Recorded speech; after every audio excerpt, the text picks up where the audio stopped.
വറഹ്മത്തുള്ളാഹി വബറകാതുഹു. ബിസ്മില്ലാഹ് വൽഹംദുലില്ലാഹ് വസ്സലാത്തു വസ്സലാമു അലാ റസൂലില്ലാഹ് വഅലാ ആലിഹി വസഹ്ബിഹി അജ്മഈൻ. അമ്മാ ബഅദ്. ഏറ്റവും ബഹുമാന്യാചരവുകൾ നിറഞ്ഞ ഉസ്താദുമാരെ, രക്ഷിതാക്കളെ, എൻ്റെ പ്രിയപ്പെട്ട സുഹൃത്തുക്കളെ, ഹബീബന മുത്ത് റസൂലുള്ളാഹി സ്വല്ലല്ലാഹു അലൈഹി വസല്ലം തങ്ങളുടെ 1500-ാം ജന്മദിനാഘോഷ വേളയിൽ ഇസ്ലാമിക ചരിത്രത്തിലെ ഒരു കഥയുമായിട്ടാണ് ഞങ്ങൾ എത്തിയിട്ടുള്ളത്. സഅദ് സയ്യിദ് ഗോത്രത്തിൽപ്പെട്ട സഅദ് റളിയല്ലാഹു അൻഹുവിന്റെ വേദനിപ്പിക്കുന്ന, കണ്ണീരിൽ ചാലിച്ച ഒരു കഥ. ഞങ്ങളുടെ കഥയുടെ പേര് പോർക്കളത്തിലെ പുതുമണവാളൻ. അതെ, പോർക്കളത്തിലെ പുതുമണവാളൻ. ആകാശത്തിലെ അമ്പിളി മിന്നി സഹദിൻ മംഗളരാവുമൊരുങ്ങി സംഗതികളേറെ കൊല്ലട്ടെ. സങ്കടമേറിയ കഥയൊന്നിത് ചൊല്ലിത്തുടങ്ങട്ടെ. കണ്ണീരാൽ കാലൊഴിയട്ടെ. അങ്ങ് ദൂരെ കടലുകൾ താണ്ടി മദീനയിൽ നടന്ന ഒരു കഥയാണിത്. സഅദ് റളിയല്ലാഹു അൻഹുവിന് അതിയായ ഒരു ആഗ്രഹം, ഒരു വിവാഹം കഴിക്കണമെന്ന്.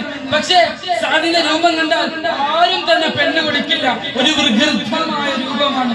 കവിളൊക്കെ ഒട്ടി, മുടിയൊക്കെ ചുരുണ്ട്, കറുകറുത്ത സഅദിന് ജീവിതത്തിൽ തുണയായി, ഇണയായി, തണലായി, ഒരു കൂട്ടുകാരിയായി, ഒരു ഭാര്യയെ വേണമെന്ന് സഅദ് റളിയല്ലാഹു അൻഹു അതിയായി ആഗ്രഹിച്ചു.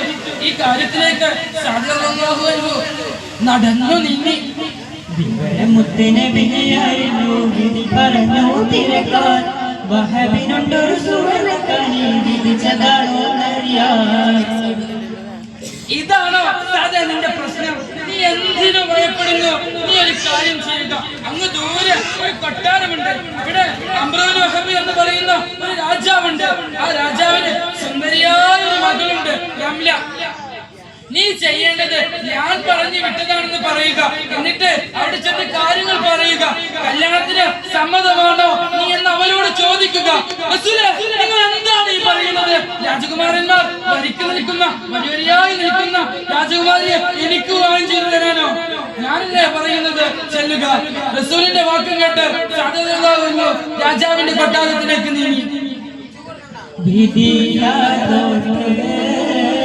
നടന്നിടുന്നു പെരിയോനിലും ഭയം കൂറുന്നു മനസ്സകമിൽ ഭയം പേരുത്ത് മണൽ പരപ്പും അവർ നടന്നു.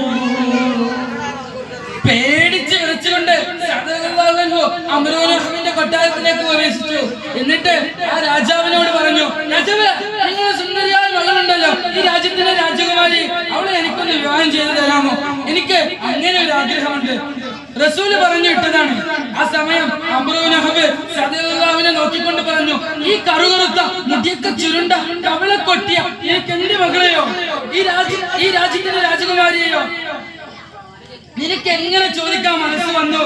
അംറൂൻ വഹബ് പൊട്ടിത്തെറിച്ചുകൊണ്ട് പറഞ്ഞു. സഅദ് റളിയല്ലാഹു അൻഹുവിനെ ആ കൊട്ടാരത്തിൽ നിന്നും ആട്ടിയിറക്കി. വളരെ വിഷമത്തോടെ പ്രതീക്ഷിച്ചതാണ്. എന്നാലും റസൂല് പറഞ്ഞതല്ലേ, സഹായത്തിനായി റസൂലുള്ളാഹി സ്വല്ലല്ലാഹു അലൈഹി വസല്ലം തങ്ങളുടെ അടുത്തേക്ക് സഅദ് റളിയല്ലാഹു അൻഹു നീങ്ങി. കാര്യങ്ങളെല്ലാം മകളെ കാണുന്നേ, സൗന്ദര്യദേവി തല്ലും സംഗീതം ശ്രേവിക്കുന്നേ, കണ്ണീരാൽ ചാതും ഇറങ്ങിയതും കണ്ടേ, മുത്തിന്റെ ഓശാരം വേഷാത്തതും കണ്ടേ, കൽവിൽ ഭയം വന്നേ, ഓടിയത് വന്നേ. ഇത് കേട്ട ആ രാജ്യത്തിന്റെ രാജകുമാരി റംല അടുത്തേക്ക് വന്നുകൊണ്ട് ആ രാജ്യത്തിന്റെ രാജാവിനോട് പറഞ്ഞു, നിങ്ങൾ എന്ത് വിഡിത്തമാണ് പറഞ്ഞത്? നിങ്ങൾ എന്ത് രീതി നിഷേധമാണ് കാട്ടിയത്? നിങ്ങൾ ആരെയാണ് ഇറക്കി വിട്ടത്? എന്റെ ജീവനേക്കാളും ജീവിതത്തെക്കാളും ഭാര്യ സംവിധാനങ്ങളെക്കാളും ഒക്കെ പ്രണയിക്കേണ്ട റസൂലുള്ള പറഞ്ഞു വിട്ട സാധനയാണോ നിങ്ങൾ മടക്കി വിട്ടത്? ശരിയായില്ല ഉപ്പ, നിങ്ങൾ ചെയ്തത് ശരിയായില്ല. അങ്ങനെ ബുദ്ധിമതിയായ മകളുടെ വാക്കും കേട്ട് അംറൂൻ വഹബ് സഅദ് റളിയല്ലാഹുവിന്റെ ശാലത്തേക്ക് നടന്നു. വഹബിന്റെ മുമ്പിൽ ഭയം വേറെ നിന്നാരേ പടിക്കുതിരപ്പുറത്ത് സാദിനെ കാണാനേ ദൂരെയുണ്ട് സജപിന് ചാരേ അണയാരേ ഓടിപ്പിടിച്ച് സമ്മതകാര്യം ചൊന്നാനേ അമ്രുൽ വഹബ് സഅദിന്റെയും റസൂലുള്ളാഹി സ്വല്ലല്ലാഹു അലൈഹി വസല്ലം തങ്ങളുടെ അടുത്തേക്ക് എത്തിയപ്പോൾ തന്നെ കാര്യങ്ങളൊക്കെ സഅദ് റളിയല്ലാഹു അൻഹു റസൂലുള്ളാഹി സ്വല്ലല്ലാഹു അലൈഹി വസല്ലം തങ്ങളോട് പറഞ്ഞു കഴിഞ്ഞിരുന്നു. ആ സദസ്സിലേക്ക് അമ്രുൽ വഹബ് എന്ന രാജാവ് കടന്നു വന്നുകൊണ്ട് പറഞ്ഞു, നിങ്ങൾ എന്നോട് പൊറുക്കണം, എന്റെ അറിവില്ലായ്മ കൊണ്ടാണ് പറഞ്ഞത്. എനിക്ക് ഈ വിവാഹത്തിന് പൂർണ്ണമായ സമ്മതമാണ്, എന്റെ മകൾക്ക് സമ്മതമാണ്. ഇത് കേട്ട സഅദ് റളിയല്ലാഹു അൻഹുവിന്റെ മുഖത്ത് പുഞ്ചിരി വിടർന്നു. മദീന സന്തോഷത്തിലാണ്, റസൂലുള്ളാഹി സന്തോഷത്തിലാണ്. ആ സമയം സഅദ് റളിയല്ലാഹു അൻഹുവോട് റസൂലുള്ളാഹി സ്വല്ലല്ലാഹു അലൈഹി വസല്ലം തങ്ങൾ പറഞ്ഞു, നീ ഒരു കാര്യം ചെയ്യുക, നിന്റെ വിവാഹത്തിന് വേണ്ട വസ്ത്രങ്ങൾ കണക്കാക്കുന്നതിനും തുക കണക്കാക്കുന്നതിനും വേണ്ടി നീ ഉസ്മാൻ ഇബ്നു അഫ്ഫാൻ റളിയല്ലാഹു അൻഹുവിന്റെ ചാരത്തേക്ക് പോവുക. അങ്ങനെ ആ വാക്കും കേട്ട് ആവശ്യമായ സാധനങ്ങൾ വാങ്ങാൻ വേണ്ടി സഅദ് റളിയല്ലാഹു അൻഹു ഉസ്മാൻ ഇബ്നു അഫ്ഫാൻ റളിയല്ലാഹു അൻഹുവിന്റെ ചാരത്തേക്ക് പോയി. കൊടുത്ത ദിർഹം സഹദിന്റെ കയ്യിൽ നിറഞ്ഞ മനസ്സാലേ ഇനിയൊന്നുമില്ല തടസ്സമതായി സഹദും ചിരിച്ചാലേ സഖിയൊരു ഹൂറി വരവത് കണ്ട് കൽബ് തെളിഞ്ഞാലേ ചൊന്ന് വേഗം വസ്ത്രമതെല്ലാം വാങ്ങി കടയുടെ ഓരത്ത് കയ്യിൽ നിന്നും തുകകളൊക്കെ കണക്കാക്കി വിവാഹത്തിന് ആവശ്യമായ വസ്ത്രങ്ങൾ വാങ്ങുന്ന തിരക്കിലാണ്. ആ സമയം ഒരു ശബ്ദം മുഴങ്ങുന്നത് കേട്ടു. അതെ, ഇസ്ലാമിന്റെ ശത്രുക്കൾ ആഞ്ഞടിക്കാൻ പോകുന്നു. റസൂലുള്ളാഹിക്കെതിരെ ശത്രുക്കൾ തയ്യാറാകുന്നു. എനിക്ക് യുദ്ധത്തിന് പോകണം, പക്ഷേ റസൂൽ അതിന് സമ്മതിക്കില്ല.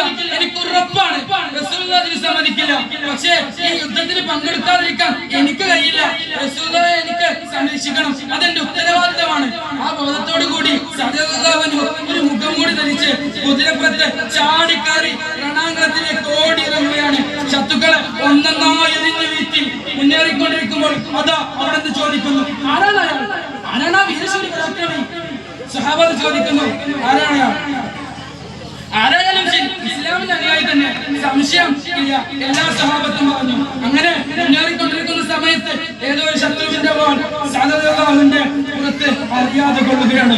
സഅദ് റളിയല്ലാഹു അൻഹു ഈ ലോകത്തോട് വിട പറയുകയാണ്, ഷഹീദാവുകയാണ്. ഈ മണ്ണിൽ നിന്നും വിട പറയുകയാണ്. പുതുമണവാളനാവേണ്ട സഅദ് ഈ ലോകത്തോട് വിട പറയുകയാണ്. ആ സമയം കൂടെ നിന്ന സഹാബത്ത് ചോദിക്കുന്നു, റസൂലേ, ആരാണ് ആ മുഖം മൂടി ധരിച്ചയാൾ?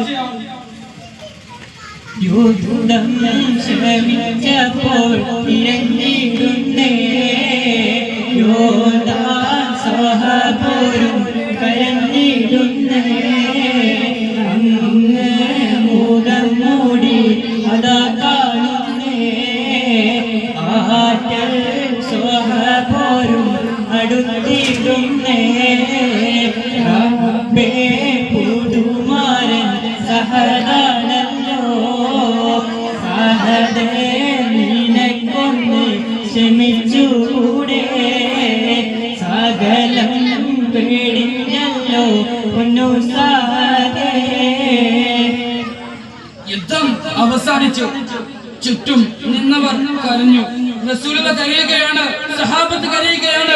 റബ്ബേ, പുതുമണവാളനാവേണ്ട സഅദ് ഈ യുദ്ധ രണാങ്കണത്തിൽ വഫാത്തായി കിടക്കുന്നു. എങ്ങനെ സഹിക്കും? വേദന കടിച്ചു പിടിച്ചുകൊണ്ട് സഅദ് റളിയല്ലാഹുവിന്റെ ശരീരം ഖബറിലേക്ക് എടുക്കുകയാണ്. ആ സമയം ഒരു രംഗമുണ്ട് പ്രിയ സുഹൃത്തുക്കളെ.